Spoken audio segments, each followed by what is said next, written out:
phone. There is nothing like that, and you are the first one to invent it. Alright. The motivation for most of the discoveries and inventions is nature. Natural physical reality. Nature is the basis. There are inventions like television, radio, telephone and others. So without further delay, let's kind of get to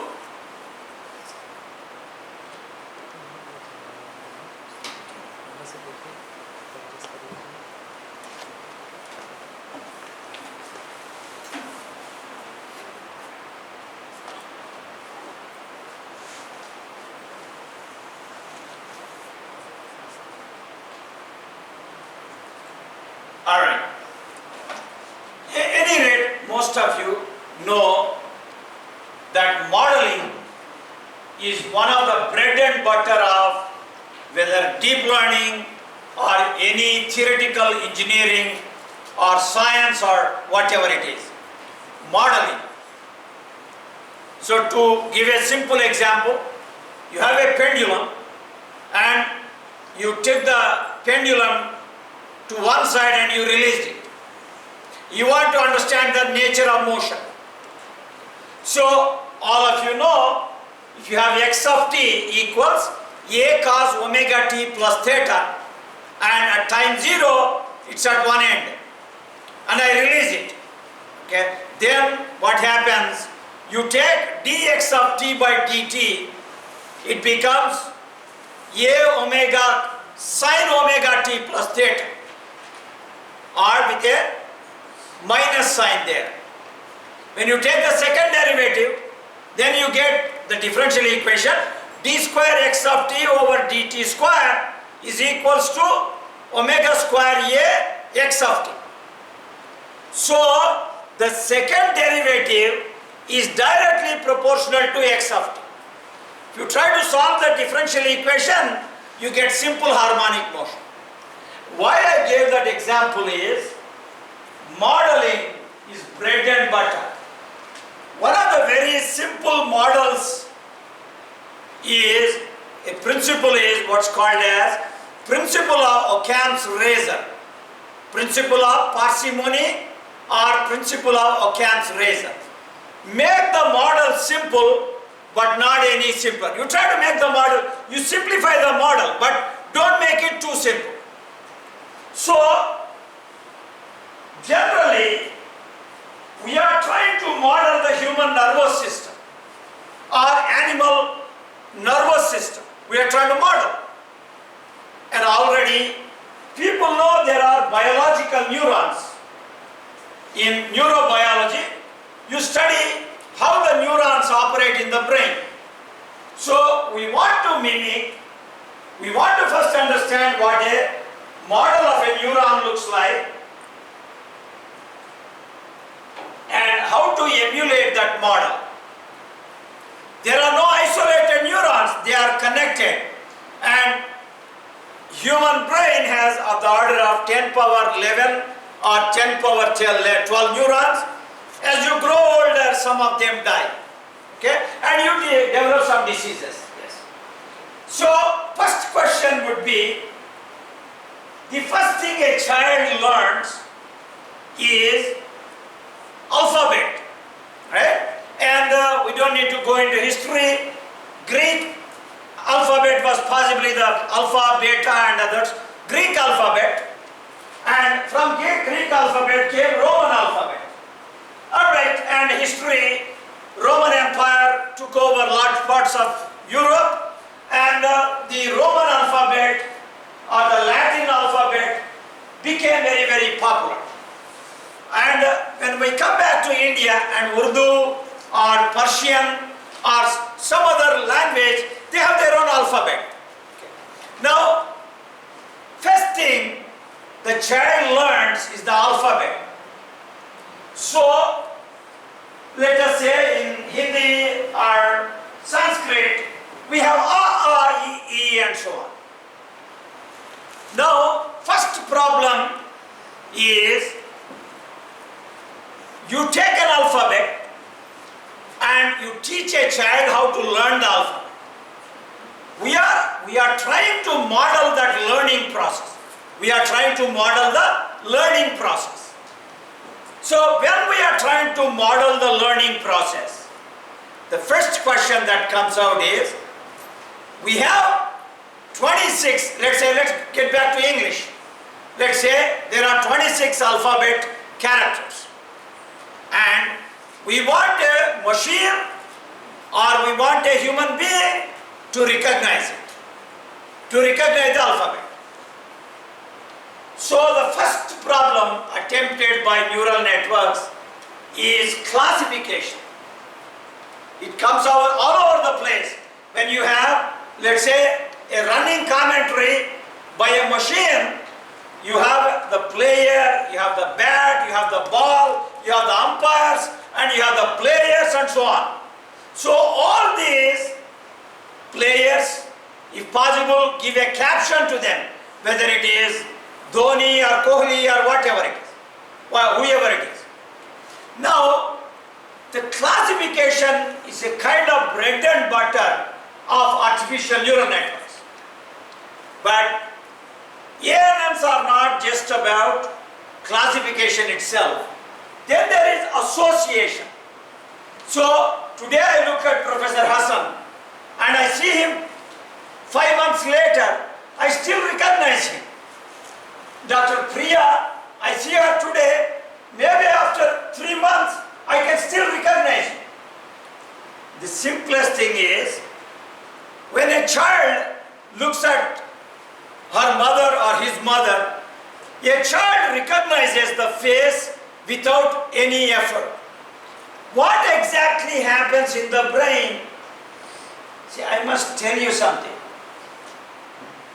I believe Einstein once said that we have the nature, we have physics, we have science.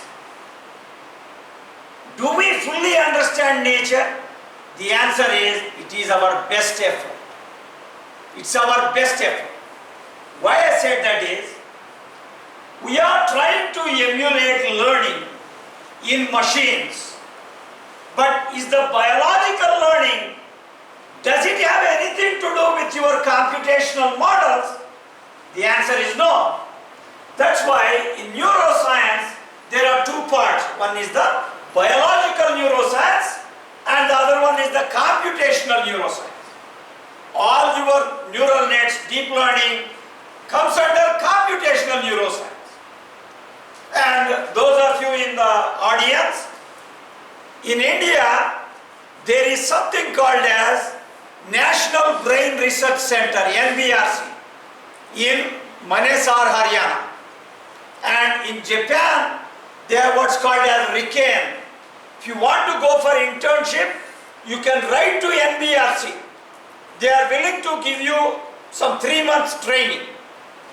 And NBRC, RIKEN and Gachibowli in UK, Salk Institute in United States and Italy, France, they have their own. So I was giving an invited talk in Day-2, South Korea, where I was delivering a lecture on future internet. And I interacted with one of the teams.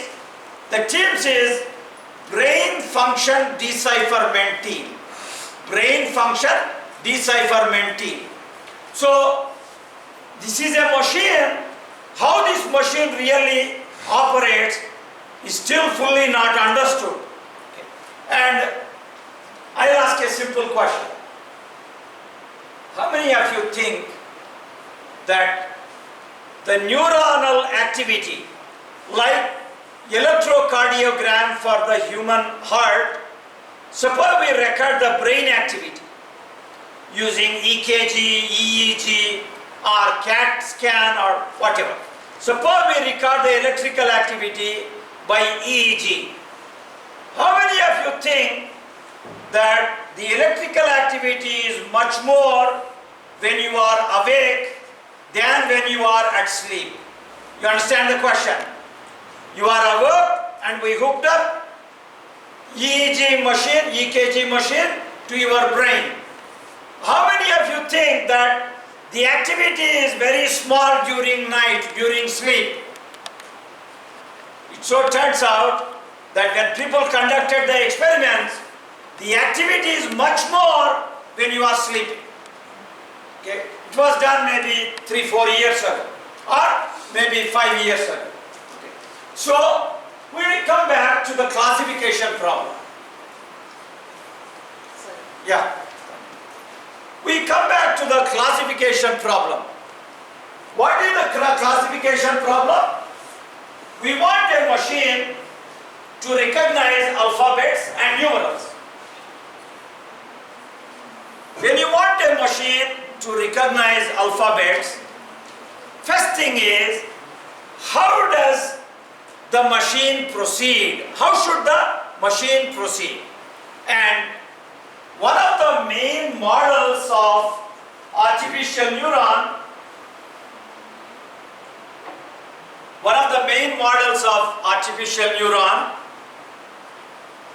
is to emulate the classification function.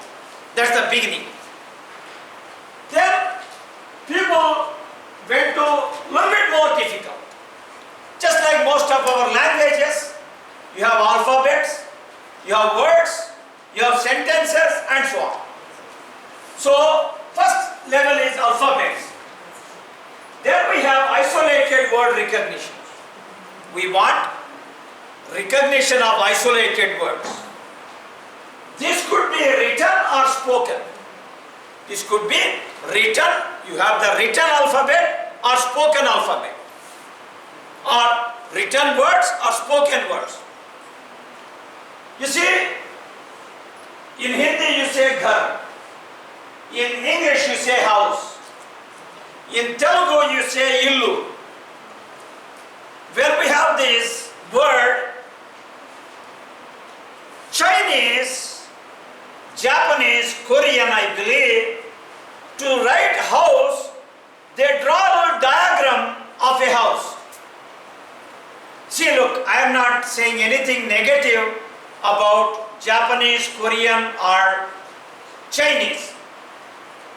To write down a house, they draw a diagram and they put a pagoda there. Now, it has its advantages that the amount of data required to represent is small. The amount of bits and bytes required to represent house is small in those languages. Okay, so, which is not true with most of the languages. Isolated word recognition, continuous word recognition. See, generally, pen and paper exercises, they are good, but engineers build systems. You build a system to give running commentary. You build a system to deliver an expert lecture. You that's kind of future. So, for all our efforts, the motivation is nature.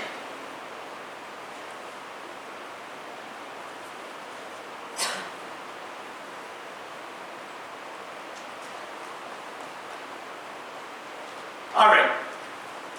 Then at one of the universities, people have built speech recognition systems. Like speech recognition using convolutional neural networks. When I just came back to India around 1998, what happened is, in 1998, I was looking for a job and there was something called Mahindra British Telecom. They had a collaboration between Mahindra and British Telecom. One of the problems they were working was how to recognize telephone numbers. Suppose they say 9676 719686. Can a machine recognize the particular number and store it inside your cell phone? So it was kind of a difficult problem at that time. But now Most of you are familiar with Keras and TensorFlow.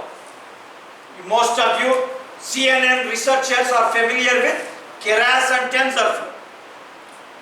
You give a project, 6 months project, to build a recognition system for spoken alphabets or spoken numerals.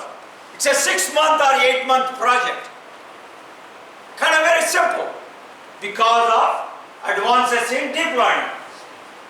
Then we have speaker recognition.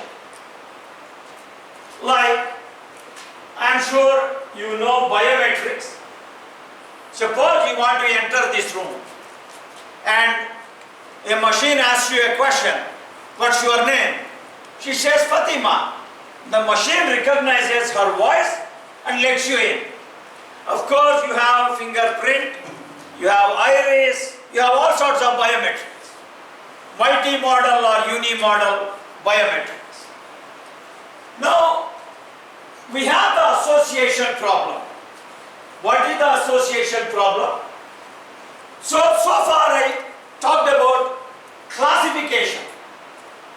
I come back to this a little later. We recognize faces of people and associate their face with a name. I say, Manu, I met this person. Her name is this. And I delivered the lecture in November. All this thing is done by the human brain. And to fully understand the association problem is non-trivial. Now, so basically we are talking about foundations of deep learning. If we go back, look, generally things don't happen overnight. And most of you are much younger than me. You have to believe in yourself. You have to take some baby steps, see some concrete progress, and then proceed. So it started with 2 areas. One is image processing, the other one is pattern recognition. 2 areas. So people were having digital cameras where the scanned image is available, can be stored in a machine. From the image, we want to extract various types of valuable information. Like a concrete problem is, you are given a satellite image of, let's say, Hyderabad, and you want to say, where is Hussain Sagar? Where is land region? Where is vegetation? And those of you who know this area, it's called as the segmentation problem. You are given an image and you want to segment it. So here is a problem. Currently, one of the popular areas is autonomous driving vehicles. So the vehicle doesn't have a driver. Are autonomous vehicles operational? On European highways, they are operational. An autonomous vehicle in US killed a pedestrian, they made it illegal. In Japan, there are autonomous vehicles which can maneuver. Now, just like without eyes, we can't perceive the world around us. So we have cameras and other things. Why I said that is, in the case of autonomous driving vehicles, sophisticated computer vision is very, very important. Okay? Alright. So the area of artificial neural nets started in 1950s and the pattern recognition area started in 1960s. Even though ANNs started much early, pattern recognition as a research area, I'm sure you know the book by Duda and Hart, or there is a third author, Starker. Okay. So those books are getting outdated with deep learning coming in. So how do we go about it? So we are given a pattern and we want to recognize what it corresponds to. In the case of alphabets, we are given letters of the alphabet and we want to recognize it. So the first problem that you will attempt is like this. You take the image and you put a grid on it. So this is called bounding box in basic computer vision. You put a bounding box and there are, inside the bounding box, there are pixels. So two types of representation, black and white or color. So let's go for black and white. You have a small pixel with some content in it or without it. So what you did, you took the input pattern and you are representing it by a 0-1 matrix. You are representing it by a 0-1 matrix. Now, you have to understand one thing. Most engineering efforts are doable. Only when they are doable, you achieve success. If you don't believe in assumptions, there is no way you can proceed. Why I said that is, the 0-1 matrix corresponding to letter A and the 0-1 matrix corresponding to letter B or 0-1 matrix corresponding to letter C, they are distinct in some sense. Initially, pattern recognition as a research area became popular with vectors. That is, my patterns are vectors in some Euclidean space. Let us say they are patterns in 5 dimensions, patterns in 20 dimensions, patterns in 100 dimensions. So if your image is 5 by 5, how many pixels will be there? 25. 5 by 5 image. Now what I do is, I represent the input image by a 25 dimensional vector. I represent B by another 25 dimensional vector and so on. So now natural question is, why 5 by 5? Why not 8 by 8? Why not 10 by 10? Why not 15 by 15? Or 5, 8, 10, 15. Here it is. Or 16, let's make it 16. You gain on resolution. As you increase the number of pixels, you gain in resolution. But you are processing a 25 by 1 vector versus 64 by 1 vector versus 100 by 1 vector versus 256 by 1 vector. From 25 to 64 twice, more than twice. From 25 to 100, more than 4 times. From 25 to 256, more than 10 times. So Bellman coined the word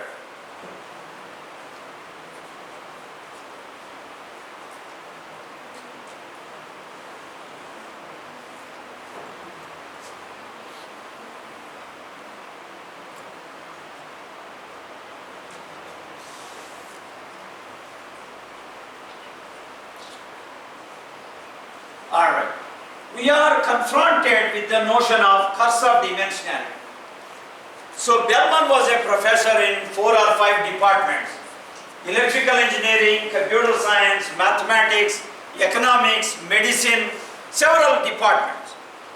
So Bellman's thesis was on a topic called dynamic programming.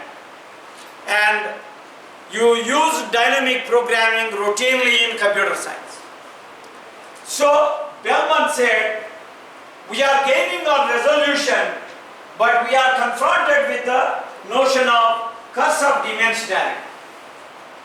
So what's the next step?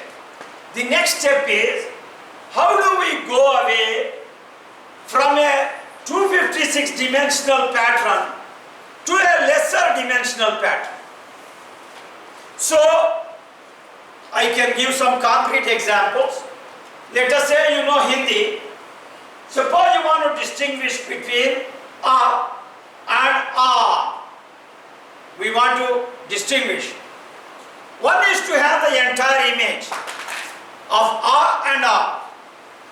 But it so turns out that if you carefully look at the problem, suppose you are an expert at Hindi. All the difference between A and A, that vertical stroke, that is, you are a domain expert. You tell a neural networks researcher that here, all you got to do is take only that portion of the image where there are one or two vertical strokes. So, suppose you have an image 16 by 16. Only a portion of it is what you require. That is the concept of feature extraction. The concept of feature extraction. It so turns out that 1990s or late 80s, lot of effort went in to getting features for a domain problem. That is, there could be medical imaging, there could be fingerprint, there could be iris, there could be all sorts of speech recognition, or speaker recognition. So how to explain feature extraction is, suppose you have put a machine there and the machine has to recognize between a male and a female. Now, it so turns out that from speech of male and female speakers have higher frequency. So you take the speech waveform and then you extract the DFT, or you get the fast Fourier transform of that signal. Then if there are higher frequency components, it's a female voice. So we took the domain problem, we extracted the features. The main difference is between the original image or between the original speech signal and the extracted features, the dimension is going down. Here comes a very, very nice aspect of convolutional neural networks. What is that? It so turns out that most of you are possibly familiar with convolutional neural networks, particularly let's say an image, and then you have a kernel or mask or a filter. There you take the convolution of the kernel initialized with some values with the original image. Then you get a larger dimensional image. Then what do? You kind of do pooling. So you have a set of convolutional layers, you have a set of pooling layers. You do this, then you have fully connected layers, and then you have the softmax function. It so turns out that convolutional neural networks require large amount of training time and large amount of data. You need large amount of data and you need large amount of training time. But here is the magic. You don't need to give the features manually. The network learns the representations automatically. So, in some sense, it's kind of magic. But here it is. 2019, there was a conference organized at Mahindra University called International Conference on Machine Learning and Data Science. There was a person from Washington State University. He was giving a lecture related to agriculture. And he was telling, we use these experts, agricultural experts, to extract these features. so that we can classify a crop, things like that. I asked him a question. Why do you do it your way? Why don't you use a deep learning architecture? His answer was, sure, but replacing human expert with regard to future extraction is still far, that you can't completely replace the human expert. There was a Chinese professor from Tsinghua University.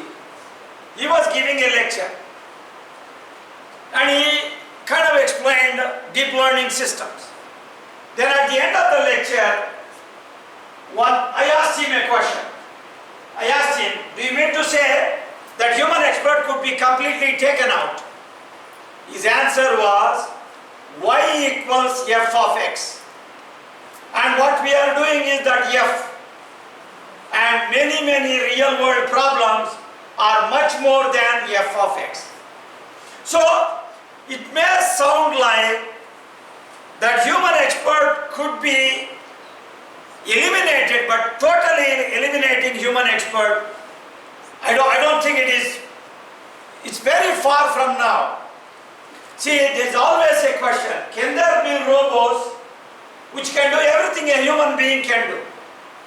And it so turns out that we are very far from it.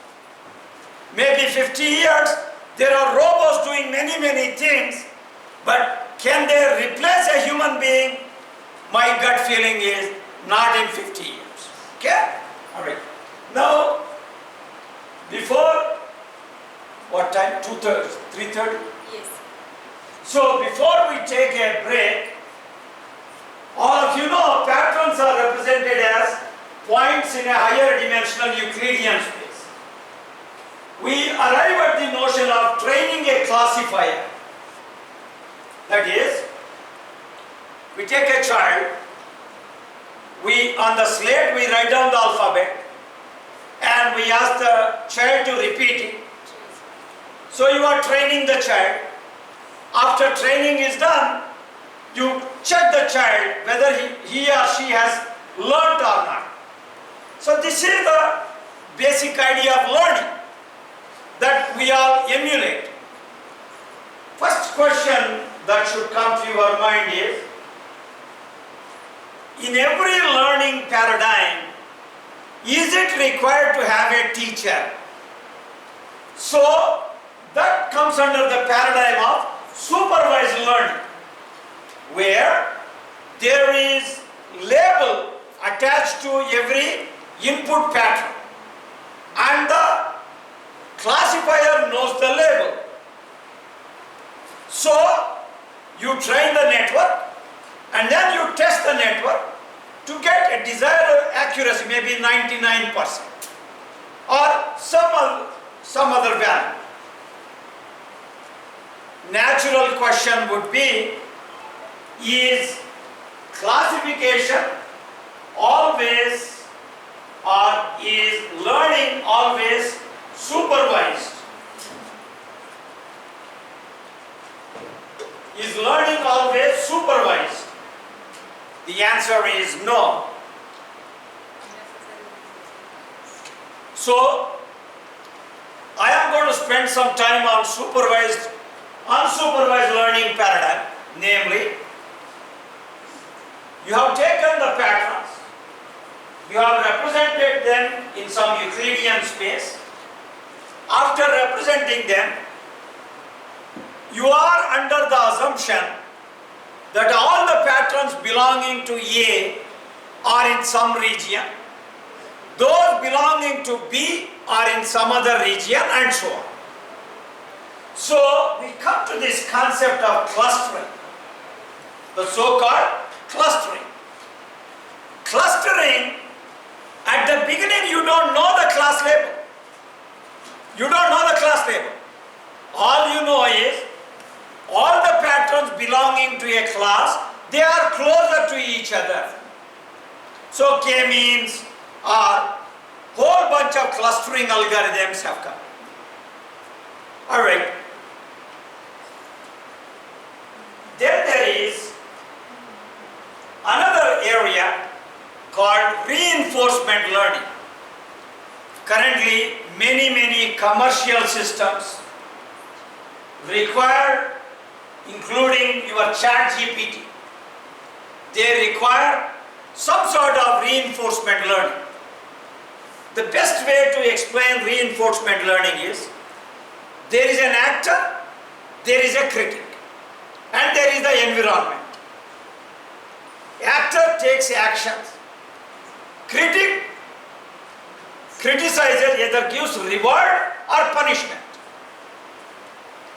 It so turns out that you reinforce the learning process through the process of reward and punishment. So under some very general assumptions, people showed that there is a convergence of the policies that you take. There is a convergence of the policies. So reinforcement learning, simplest way, you take a child and then you ask him to write an alphabet. If he writes it correctly, you give him a reward, or you give him a punishment. Now, in the learning paradigms, there is something called semi-supervised learning, very popular in deep learning, where you don't have too much of labeled data. You have a small amount of labeled data and a large amount of unlabeled data. So you do what's called semi-supervised learning. And Dr. Fatima, she'll be becoming maybe doctor sometime. Fatima is working on transfer learning. You learn one model, and can you use the architecture of that model for a different problem? Can you transfer the learning that you have done with respect to a different problem in a new problem? Then we have worked on a very nice problem, and those of you who are looking for research problem, there is something called incremental learning. How to explain incremental learning is like this. You have taken a CNN, you have trained it for 5 classes. Suddenly, the number of classes became 8. One way to do it is, forget about your trained network, train it all over. Train it with all 8 classes. People said, is that needed? The answer was, maybe not. So what people do is, they tweak the architecture with respect to number of neurons, with respect to the synaptic weights, and then they train the network. So that's called as incremental learning. We published a paper. Alright, now I can take a break of 15 minutes. just 1 minute, because this is more advertisement kind of a thing, but I hope I am doing it correctly.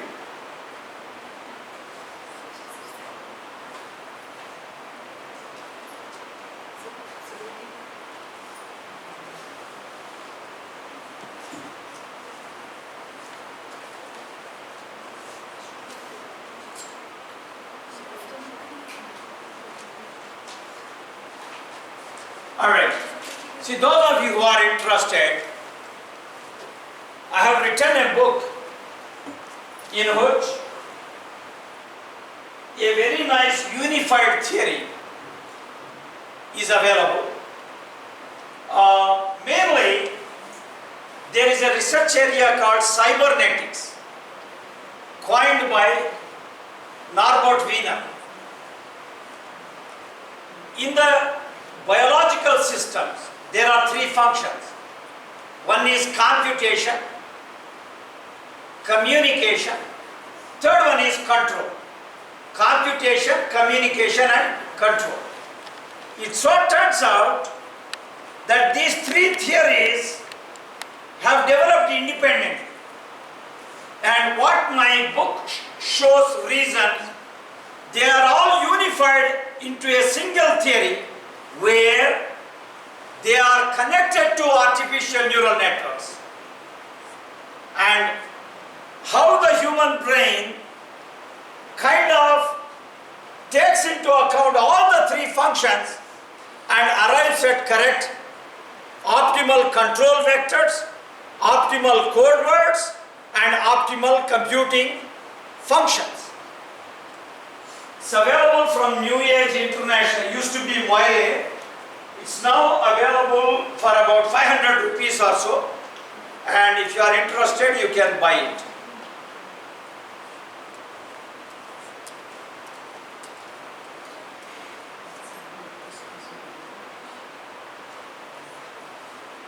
So we stop here, we take a break. When we come back, I will go over single layer perceptron, multi-layer perceptron, and some sort of foundations of deep learning and computer vision.